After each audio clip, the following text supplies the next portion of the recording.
Nicknames.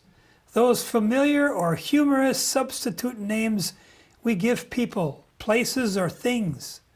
In cities, we have nicknames like the Big Apple for New York, or the Windy City for Chicago, or Sin City for Las Vegas. But here in Canada, we have names like Cowtown for Calgary, Hogtown for Toronto, and Winterpeg for Winnipeg. In hockey, we have fitting yet different name for Wayne Gretzky, simply the Great One. And what hockey fan does not remember the Rocket for old Montreal Canadian Maurice Richard? In boxing, we have Iron Mike for Mike Tyson. In NFL football, who can forget lineman William Perry, who at just shy of 350 pounds was respectively known as the Refrigerator. Many times within families, we have nicknames as well. In most cases, we don't look at the substitute names as negatives, rather a symbol of affection. But we should not overlook the fact that bullies will use nicknames as a means of demeaning or hurting people as well. You see, nicknames are very often simply a symbolic name to represent a person, a place, or a thing within a particular context. But it must be understood that substitute names can also be used to cover one's true identity. For example, when we hear the 3 digits 007, what do you think of? Of course, you recognize that it is the cover name for a popularized spy. So while we're on the topic of symbolic or substitute names, I know you will be fascinated by what international speaker Doug Batchelor has to say about some very old-time symbolic names that possess very relevant meaning for us today. A little while ago, a few years ago, a teenage girl in Virginia was kind of shocked when she saw in her backyard a turtle with 2 heads. And she felt sorry for the poor thing and was a little shocked and didn't know exactly how to react. She tried to feed it some lettuce, and both heads were sort of fighting for the lettuce. Believe it or not, 2-headedness is not completely unheard of in the animal kingdom. Usually those creatures do not live very long because they feel the 2 minds are telling the body to do 2 different things, and they can never seem to agree, and they just don't seem to survive in the wild. But you've never seen anything with 4 heads, and you've never seen anything with 7 heads. But the Bible talks about creatures with 4 heads and 7 heads, and in particular, there's a creature that keeps reappearing in the book of Revelation with 7 heads and 10 horns, and you'll find the 10 horns on another beast in the book of Daniel. And as we look at the evidence, you'll see that this is typically talking about the same power. We need to identify that power because it's one of the main players in the last days. Presentation tonight is dealing with the subject, a woman rides a beast. And this harkens from a prophecy and a picture that you'll find in Revelation 17. Now, in this presentation in particular, we're going to be talking about what is this beast that keeps reappearing in the books of Revelation and Daniel. If you have your Bibles, you'll want to take a look at Revelation chapter 17. And there it says, "He carried me away in the Spirit into the wilderness, and I saw a woman sitting on a scarlet beast, which was full of names of blasphemy, having 7 heads and 10 horns." Now, we discussed this earlier, and we'll give you some more scriptures for it, but in these Bible symbols, a woman represents a church. Husbands, love your wives, Paul says, even as Christ loved the church and gave himself for it. I've likened the daughter of Zion to a delicate and comely woman. All through the Old Testament, God compares Israel to his bride. So his people is often identified with woman. You get 2 different kinds of women that are there, both in the Old and the New Testament, the faithful and the unfaithful. And this woman is evidently not the faithful one, because it says she's got a paragraph on her forehead that says mother of harlots. That would sort of be a clue, right? She's not the faithful wife. Now, you see these 2 women identified there in Revelation. Revelation 12, you've got the good one. So what's the connection now between the woman in Revelation 12? There's another beast that appears to her. You look in Revelation 12, verse 3, there appeared another wonder in heaven. Behold, a great red dragon, same as the scarlet that you find in Revelation 17, having 7 heads and 10 horns, same beast, and 7 crowns upon his heads. And it goes on to say that this beast is trying to attack this woman. So here in Revelation 17, you get this red 7-headed, 10-horned beast. The woman is riding the beast. They're in cooperation. And then you go to Revelation 12, that same beast is trying to destroy this woman. She's clothed with light, symbol of God's church. Have another study talking about that. Now go to Revelation 13. You know Revelation 13. You've heard of 666, mark of the beast. That's Revelation 13. And you can read there, it says, I saw a beast rising up out of the sea, notice the sea, having 7 heads and 10 horns. Sound familiar? And on his horns 10 crowns, and on his heads a blasphemous name.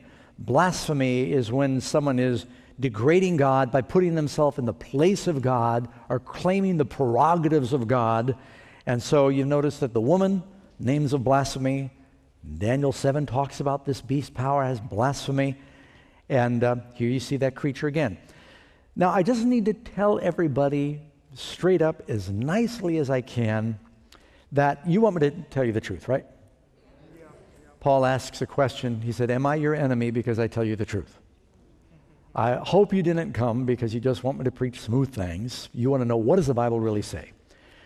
In the Old Testament, God's Word is very faithful to not only talk about the way He would bless His people, and there were many times God's people were faithful and there were miracles wrought. He said, one of you will chase 1,000.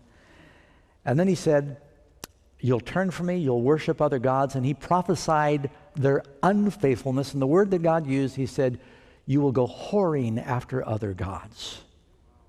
He's talking about His people. Now, He also does that in New Testament times. Even Paul said, I know after my departure grievous wolves will come in, not sparing the flock. From among your own selves people will arise, speaking perverse things to draw away disciples after themselves.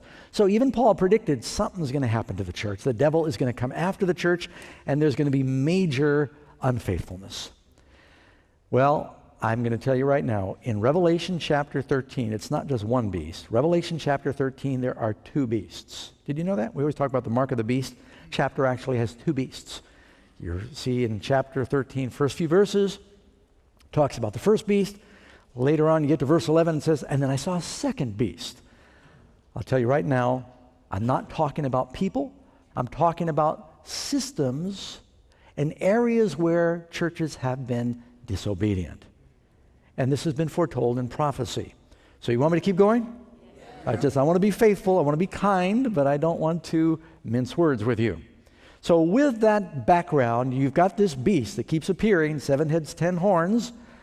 We're going to find out who is this beast. It's also known as the Antichrist. Now, the word Antichrist means against Christ. How many times does the word Antichrist appear in Revelation? Not at all. I told you that earlier. It's only in the letters of John. And John says there already were many Antichrists even in his day. So the word Antichrist can be used broadly, but the main beast is also called the Antichrist. It's like the industrial strength Antichrist on steroids that you find there through the book. All right, so let's find out first about beasts. Question number 1, what does a beast represent in prophecy? We're going to let the Bible explain itself. If you look, for instance, in Daniel chapter 7, verse 17, it says, those great beasts, which are 4 kings that will arise out of the earth. Not just kings, but it also includes kingdoms.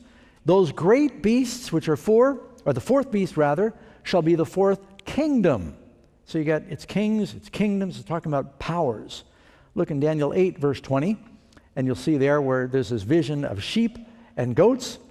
And it says, the ram that you saw, having the 2 horns, they are the kings of Media and Persia, and the male goat is the kingdom of Greece. So here it's got a goat that represents, and it says the horn between his eyes is the first king. Later we learn that's Alexander the Great. It makes it pretty clear. So, if today, do we sometimes use countries to illustrate, our animals to illustrate countries? If I say bear, what country do you think of? Russia. If I say eagle, The United States. And the lion is Great Britain, exactly. So it's not new or unusual. Countries have done that, and so God does this also in prophecy. All right, question 2. Is there a beast with 10 horns in Daniel chapter 7? Now we're jumping to the Old Testament, and I just want to make sure we set the foundation for Revelation. You remember what I said? Out of 404 verses in the book of Revelation, 278 of them are found almost verbatim in the Old Testament. So to understand Revelation, it's all rooted in the Old Testament. You've got to go back. Note the number of this week's free offer and give us a call at 1-877-721-3800. We will send you this Bible-based study guide on this week's topic. May God richly bless you.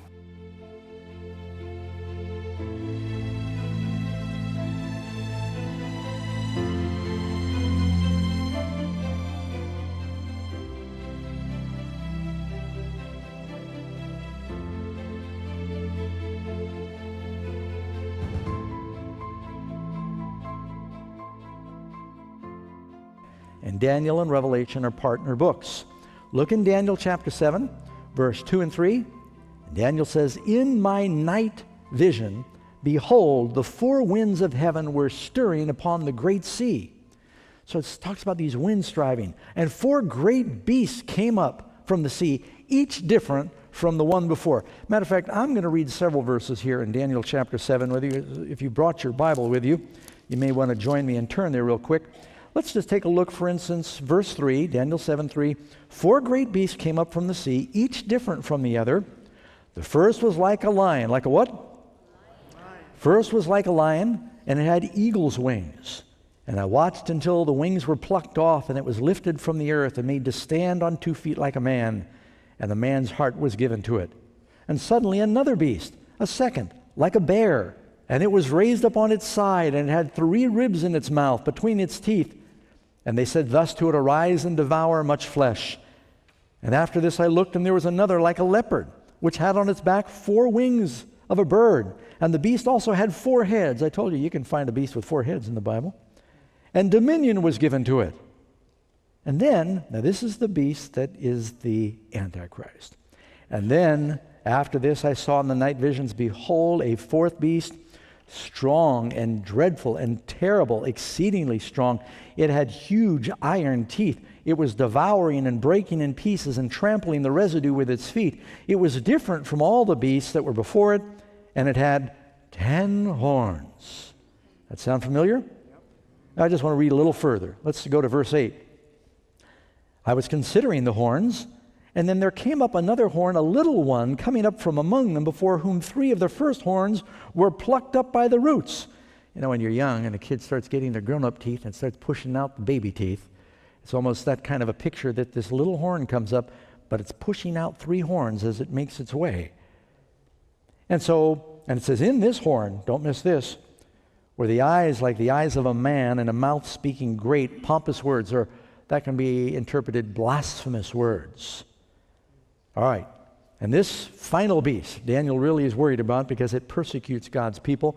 You read on the rest of the chapter there, but I just want to give you the foundation about the beast, because we're going to try to identify this beast in Revelation, I should say the beasts in Revelation, that will have a prominent role in the last days. And so we learned that one of those beasts in Daniel, the 4th beast, also had 10 horns. Devouring, breaking in pieces, stomping the residue with the feet. It's different from all the beasts that were before it. And so I want you to notice some of these points. First of all, these creatures in Daniel, they come up out of the sea. So what does the wind and the sea represent? Well, wind, we talked about the winds of strife there. Remember in Revelation chapter 7, it's talking about turmoil and strife, destruction, commotion. And when you talk about the waters, the definition for these symbols is in the Bible.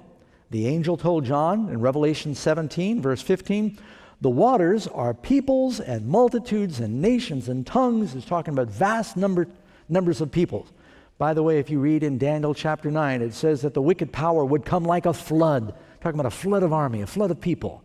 And so this beast power rises up out of a densely populated part of civilization in the world. All right, next question, 4. What kingdom does the lion represent? I want to march through because in order to understand the fourth beast, you got to look at the sequence of history and it just becomes really clear. What kingdom does the lion represent? The lion is Babylon. If you look in chapter 2 of Daniel, Daniel makes it pretty clear to Nebuchadnezzar. He said, you are that first primary kingdom. You are the head of gold. Just says Babylon is a lion. Matter of fact, if you go to some of the museums, they have recovered some of the ancient gates from Babylon. I think they call it the Ishtar Gate. And you can even see they had lions with wings that were on, just like in Daniel's vision, a lion with 2 wings. Why did Daniel say the lion would stand on its feet like a man? Because King Nebuchadnezzar ended up being converted. Instead of being a beast, he became a son of God. He became converted before the end of his life, and he glorified God. If you've read Daniel chapter 4, that would be it. And what kingdom does the bear represent? So you got Babylon, then you got the next kingdom. He represents in Daniel chapter 7:5, and what do the 3 ribs in his mouth symbolize? This is the Medo-Persian kingdom. Later, the Persians, they were more powerful, and that's why it says the bear was raised up on one side. He's stronger on one side. He's got 3 ribs in his mouth. This represents the 3 kingdoms that the Medo-Persians conquered when they took the empire away, this world power, from Babylon. And that was, of course, Babylon, Lydia, and Egypt. That's the 3 ribs in his mouth. And so all these things happened historically. Now, before I go any farther, I just need to inject a thought. These beasts that are mentioned here in Daniel, they're not saying they're the only kingdoms in the world.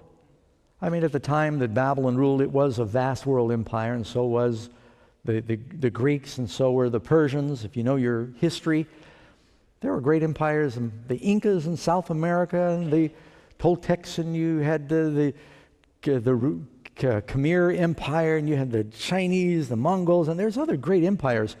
These empires are mentioned because they all occupied God's people. They controlled the land of Israel. So the only empires that are being mentioned in these visions are the ones that had a real impact on the policies and the land of Israel, later God's people, okay? So these are the nations that it's dealing with, and that's the reason.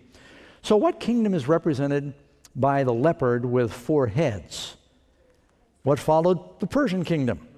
I think we all know Alexander the Great defeated Darius. He was that notable horn that was in the ram's head, or in the goat's head, and then he's also represents the first king of the leopard, but he died, and his kingdom was then spread among his 4 generals. And you can see that they had a vast empire. The 4 generals who headed the divisions of Alexander's kingdom were Cassander, Lysimachus, Ptolemy, and Seleucus. And so these are the 4 empires. You can see the scope of Alexander's kingdom there. Someone told me that in just 10 years, he marched his soldiers 22,000 miles. And nobody has ever done anything like that in history. Just conquering everything, everywhere he went. And his approach was very different. He didn't want to just conquer. He wanted to spread their philosophy and way of life. They call it Hellenization. That's why the New Testament's written in Greek, because that influence even stayed with the next empire that we're going to get to, which is our next question. Which world kingdom is represented by the 4th beast? Now, if you know your history, the world empires surrounding the Mediterranean that occupied Israel, you've got Babylon, you've got Medo-Persia, you've got Greece, then who conquered the Greeks? Rome. And you know what's also interesting is each kingdom lasted a little longer than the one before it. So the devil's learning something along the way, and they're getting stronger, and they're lasting longer. You can read which kingdom it was. It's right there in the New Testament. Luke 2, verse 1. Came to pass in those days a decree went out from Caesar Augustus. Octavian, Augustus Caesar, issued that decree that all the world should be taxed. He was the emperor of Rome. And so that's, by the way, where you get the month August. And the reason February is short is because Julius Caesar named a month after himself. That's called July. And Augustus Caesar didn't think that was fair, that July would have more days. And so he took some days off February to make sure August was the same length of time. That's called too much information, isn't it? Okay, that all the world should be registered. So, why would Rome be compared with the 10 horns? Why is it the fourth beast? Who is ruling the world when Jesus is born? Rome. It was Roman soldiers that crucified him. A Roman spear pierced his side. The Roman nails pierced his hands. Roman guards were at the tomb.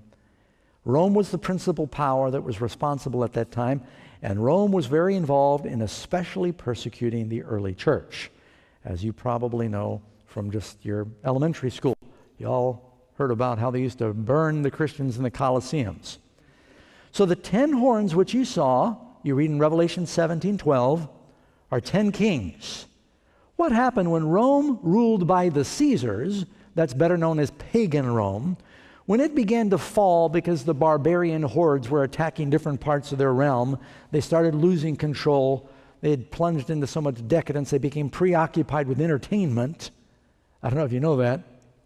Kind of happening to us. Became so preoccupied with entertainment that the barbarians started conquering the edges of the kingdom, and pretty soon Rome fell. Wasn't built in a day, but it fell pretty quick. About 476 AD, what was in its place when it fell? The Roman Empire, and here's a map that represents the vastness of that empire at its zenith.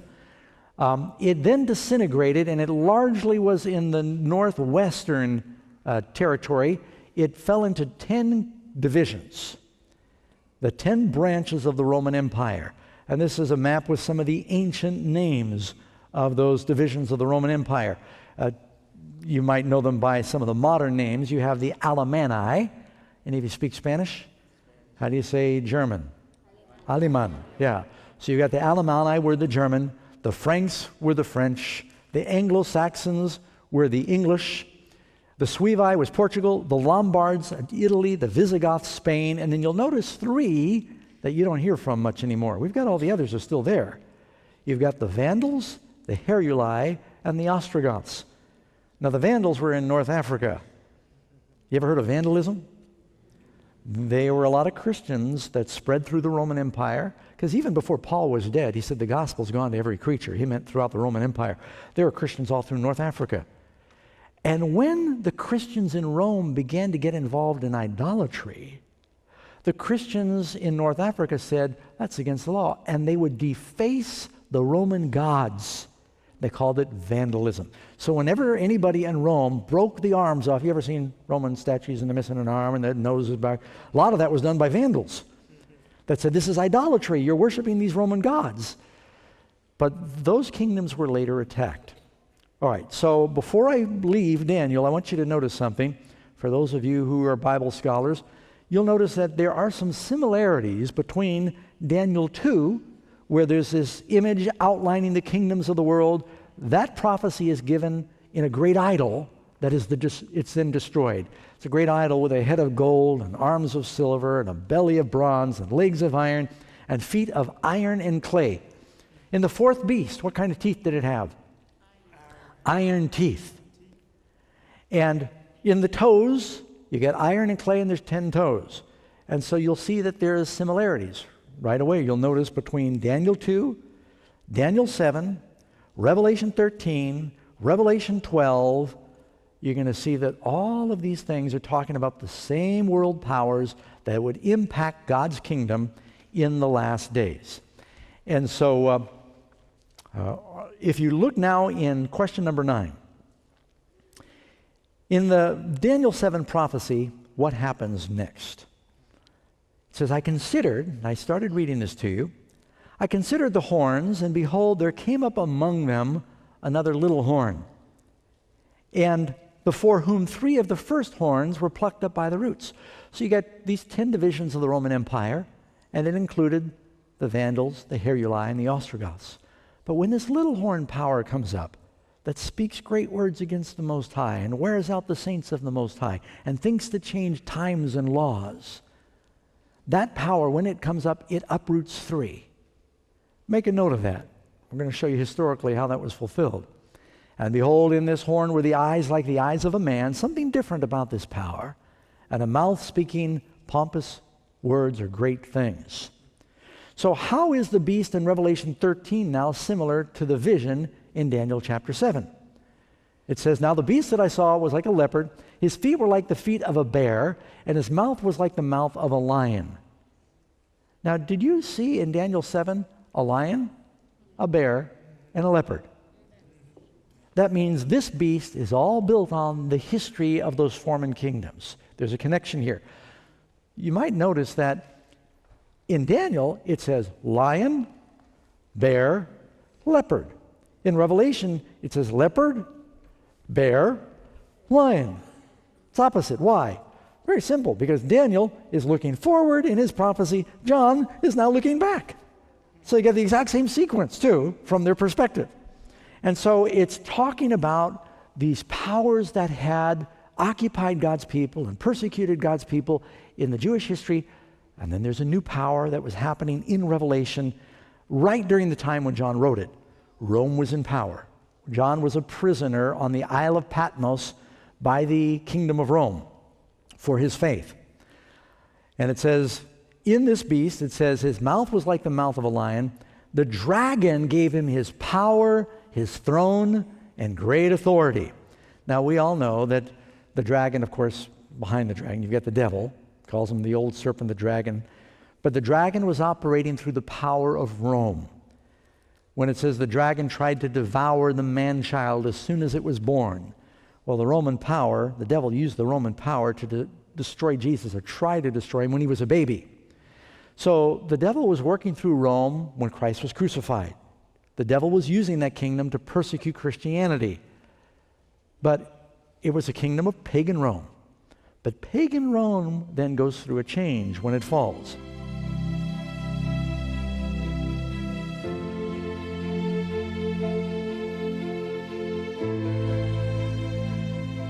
Note the number of this week's free offer and give us a call at 1-877-721-3800. We will send you this Bible-based study guide on this week's topic. May God richly bless you.